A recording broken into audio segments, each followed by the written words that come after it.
कि बनारस में जो तमामों मंदिर तोड़े गए, और ये तो संत समाज कह रहा है, हम नहीं कह रहे हैं, उसके बारे में माफी कौन मांगेगा? वहां के सांसद माफी मांगेंगे क्या?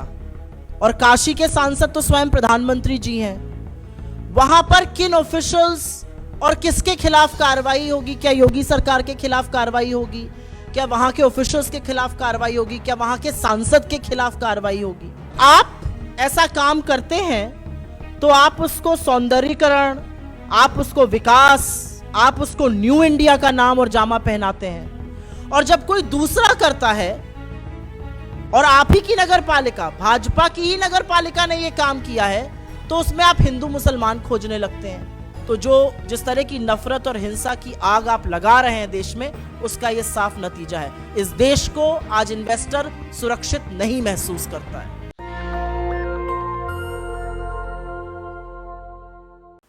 और यह सच है कि जब महंगाई का नाम लीजिए तो पेट्रोल, डीजल, रसोई गैस पर आकर बातें रुक जाती हैं। हाहाकार उस पर मच जाता है। 1000 रुपए का रसोई गैस है, 100 के पार पेट्रोल है, 90 का आंकड़ा डीजल क्रॉस किए हुए कई जगहों पर। तो हाहाकार उस पर मचता है। और इस मंच के माध्यम से भी हम लोगों ने कई बार सोती हुई सरकार को जगाने का प्रयास किया है। लेकिन वस्तुतः स्थिति जो है वो और भी शर्मनाक है, और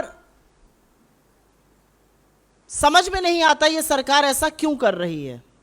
अमृतकाल कहा जाता है बार बार। मोदी जी या उनके मंत्रियों से जब बात करिए तो वो कहते हैं अमृतकाल है। ऐसा गजब अमृतकाल आया है, और आंकड़े आपको बताते हैं कि 2014 से लेकर 2022 आज जब हम बात कर रहे हैं, तो पेट्रोल, डीजल, रसोई गैस के दाम तो बढ़े ही हैं, और प्रायः इसी पर ही वाद विवाद शुरू हो जाता है। दाम सबसे ज्यादा बढ़े हैं आटे के, चाय पत्ती के, सब्जियों के, खाने के तेल के, दूध के। और एक बेस ईयर कंपैरिजन होता है, जो अभी कंज्यूमर प्राइस इन्फ्लेशन हम लोग जो ट्रैक करते हैं, रिटेल इन्फ्लेशन, खुदरा इन्फ्लेशन, जिसकी दर 6.95% है अभी, उसका बेस ईयर से अगर हम कंपैरिजन देखें तो जनवरी 2014 से मार्च के अंत 2022 में परसेंटेज वाइज जिन चीजों का दाम बढ़ा है, उसमें 299 चीजों की एक लिस्ट होती है सीपीआई में। उसमें से 235 चीजों का दाम, करीब करीब 80% चीजों का दाम पेट्रोल के मुकाबले ज्यादा बढ़ा है 2014 से लेकर 2022 तक। और एक विडंबना यह है कि हम आशा करते हैं कि कभी क्रूड गिरेगा, जब गिरता भी है, चुनाव आएंगे तो पेट्रोल का दाम बढ़ना बंद हो जाता है। पेट्रोल का दाम सरकार के हाथों में लगातार रहता है, जब चाहते हैं बढ़ाते हैं, जब चाहते हैं घटाते हैं। तो एक ये आशा कहीं ना कहीं रहती है कि चलो चुनाव आएगा, पेट्रोल का दाम नहीं बढ़ेगा। लेकिन जिन चीजों के बारे में हम आज बात करने जा रहे हैं, उसके दाम लगातार बढ़ रहे हैं, और वो इस तरह से बढ़ रहे हैं कि वो घटेंगे नहीं। उसकी जो रेट है, जो बढ़ने की दर है, वो एक ही तरफ है और वो ऊपर की ओर है। और इसीलिए शायद आंकड़ों के मुताबिक घर चलाने का खर्चा पिछले 2 साल में ही, हम तो आपके सामने 8 साल के आंकड़े लेकर आए हैं, लेकिन पिछले 2 साल में ही घर चलाने का खर्चा करीब 44% बढ़ गया है। तो सिर्फ महंगाई से ही लोगों को त्रस्त नहीं किया जा रहा है। जो थोड़ी बहुत जमा पूंजी आपकी बैंक में है, एफडी में, उसमें भी डाका डाला जा रहा है, और आपके सर के ऊपर कर्जा भी का बोझ बढ़ रहा है। कि 2 या 3 ज्वलंत सवाल हैं, क्योंकि बार बार पेट्रोल, डीजल और रसोई गैस की बात होती है जो हर घर में इस्तेमाल होता है। लेकिन सवाल यह है कि जब इस देश की 84% आबादी की आय घटी है, जब इस देश के सबसे गरीब 15 करोड़ परिवारों की आय आधी हुई है, तो यह सरकार महंगाई को खत्म करने के लिए, महंगाई को पे लगाम लगाने के लिए क्या कारगर कदम उठा रही है।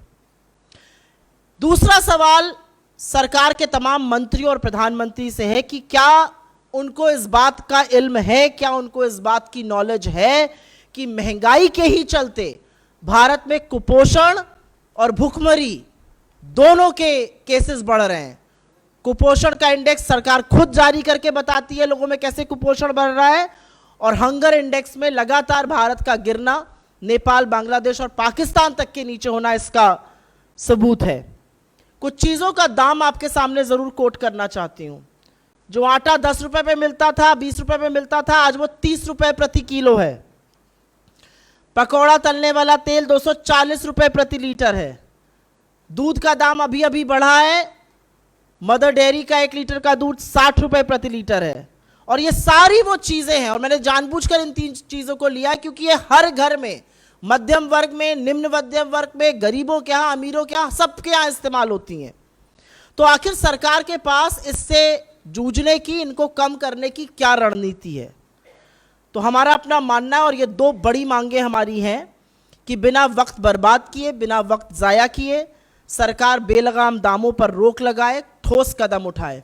और शुरुआत जो है वो पेट्रोल, डीजल और रसोई गैस से की जा सकती, क्योंकि ये सच है कि इन सब चीज़ों का, जिनका हमने जिक्र किया, बड़े कारण पेट्रोल, डीजल और रसोई गैस है। डीजल मेन ट्रांसपोर्ट फ्यूल होता है, उसको बढ़ने से ही ज़्यादातर चीज़ों के दाम बढ़ते हैं। हमारी ये भी मांग है कि जो सरकार लगातार इस मुद्दे से बच रही है और ध्यान भटकाने का काम कर रही है, अब वक्त आ गया है कि इकोनॉमी पर, और उससे ज़्यादा ज़रूरी है महंगाई पर, एक श्वेत पेपर, एक श्वेत पत्र, एक वाइट पेपर प्रस्तुत करे और लोगों को बताए कि उसके पास क्या रणनीति है जिससे दामों में रोक लगाई जा सकती है। क्योंकि ये सच है कि महंगाई एक तरफ है और रोजगार का ना होना, घटती आय होने से ये महंगाई और भी ज्यादा कमर तोड़ रही है। द प्रॉब्लम बीजेपी के साथ ये है, सबसे बड़ी समस्या, कि कोई भी व्यक्ति जो उनको सही सलाह दे सकता है या जो उनको आईना दिखा सकता है, उनके पीछे या तो मंत्री पड़ जाते हैं, या बेलगाम प्रवक्ता पड़ जाते हैं, या उनकी ट्रोल आर्मी पड़ जाती है। मुझे लगता है रघुराम राजन ने आज नहीं, आरबीआई गवर्नर रहते हुए भी इस सरकार को आईना दिखाना चाहता, और सिर्फ उन्होंने ही नहीं, ऐसे तमाम लोग थे जिन्होंने इस सरकार का दामन और इस सरकार का साथ इसलिए छोड़ा। और आज आपने सुना नीति आयोग में भी फेरबदल हुआ है। अरविंद पाणागरिया हो गए, अरविंद सुब्रमण्यम हो गए, विराल आचार्य हो गए, उर्जित पटेल हो गए, रघुराम राजन हो गए। ऐसा क्यों है कि जिन लोगों को, जिन नामों को वैश्विक स्तर पर शायद एक अथॉरिटी माना जाता है अर्थशास्त्र और इकोनॉमी पर, उनको यह सरकार बर्दाश्त नहीं कर पाती है? क्योंकि इस सरकार को जो भी आईना दिखाएगा उसी से इनको आपत्ति है। इन्हीं की तरह विभाजन की, इन्हीं की तरह द्वंद्व की, इन्हीं की तरह हिंसा की, नफरत की बात करते रहिए तो आपकी दुकान चलती रहेगी। लेकिन इतने सारे अर्थशास्त्रियों का इस सरकार के 8 साल के कार्यकाल में छोड़ के जाना अपने आप में सबूत है कि जिन लोगों को इन्होंने लाकर पदों पे बिठाया वो भी छोड़कर चले गए, क्योंकि शायद जमीर गवारा नहीं करता है। मुझे लगता है रघुराम राजन जी ने जो बात कही है वो 100% सही है।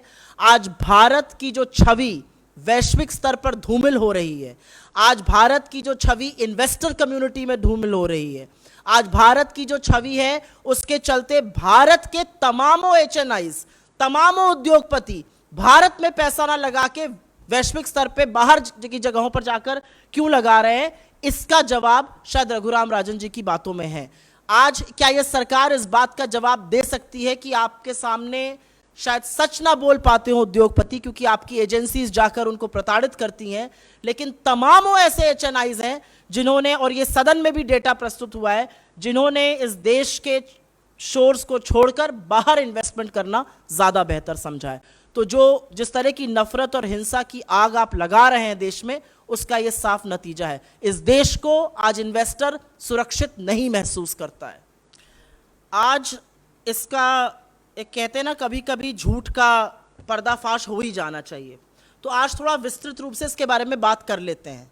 सबसे पहले तो ये मैं बता दूं कि केंद्र सरकार के जिन मंत्री ने ये बात कही है, क्या वो ये जानते हैं कि भाजपा की 17 राज्यों में सरकारें हैं, और बजाय लोगों को पाठ पढ़ाने के उन्होंने अपनी सरकारों से ये बात क्यों नहीं कही? लेकिन वो ये बात नहीं कहेंगे, और इसका मैं आपको रीजन बता देती हूं।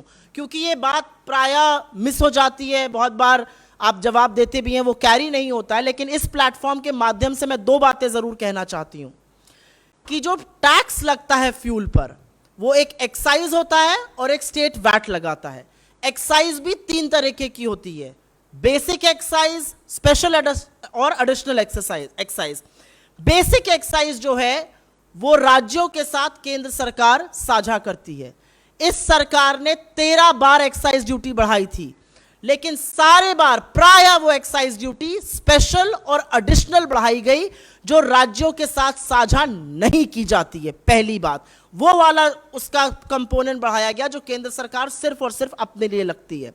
एक आंकड़े के मुताबिक मैं आपको बता दूं कि 32 रुपए प्रति लीटर, जिसका करीब 31% आप मान लीजिए, 31% टैक्स एक्साइज का सेंट्रल गवर्नमेंट रख रही है और स्टेट गवर्नमेंट जो होती हैं वो करीब करीब परसेंटेज वाइज 23% रखती हैं। लेकिन इसमें भी एक सच छुपा हुआ है जिसके बारे में बात नहीं होती है। जो वैट होता है वो एड वैलोरम टैक्स है। मोटे तौर पे अगर मैं बोलूं 100 रुपए का पेट्रोल है तो 31 रुपए केंद्र सरकार रख रही है, 26 रुपए 23 रुपए राज्य सरकारें बना रही हैं। 23% है। अगर 1 लीटर पेट्रोल पर 31 रुपए केंद्र सरकार सिर्फ अपने लिए रखती है, 23 रुपए राज्य सरकार रखती है। लेकिन वो 23 रुपए केंद्र के टैक्स पर निर्भर है। अगर केंद्र एक्साइज कम करेगा क्योंकि वो एड वैलोरम टैक्स है तो अपने आप स्टेट्स का शेयर भी कम हो जाता है, क्योंकि स्टेट्स का वैट 3 चीजों पर निर्भर करता है, डीलर प्राइस पर, डीलर कमीशन पर और सरकार के एक्साइज पर। तो अगर सरकार का एक्साइज जो 31% है टैक्स, फ्यूल टैक्स का, अगर वो कम होगा तो अपने आप वैट भी, क्योंकि वो एड वैलोरम टैक्स है, कम हो जाता है।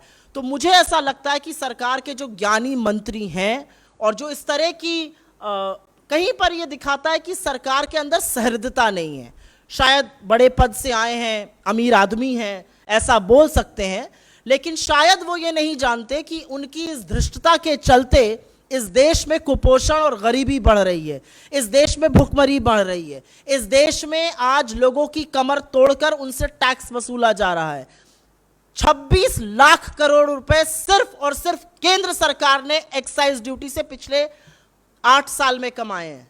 इसका क्या पोर्शन स्टेट्स को गया? अगर हिम्मत है तो भारतीय जनता पार्टी के फ्यूल मंत्री या वित्त मंत्री आकर इसका जवाब दे दे। वो जवाब नहीं देंगे, क्योंकि जवाब जो मैंने आपको बताया उन बातों में छुपा हुआ है।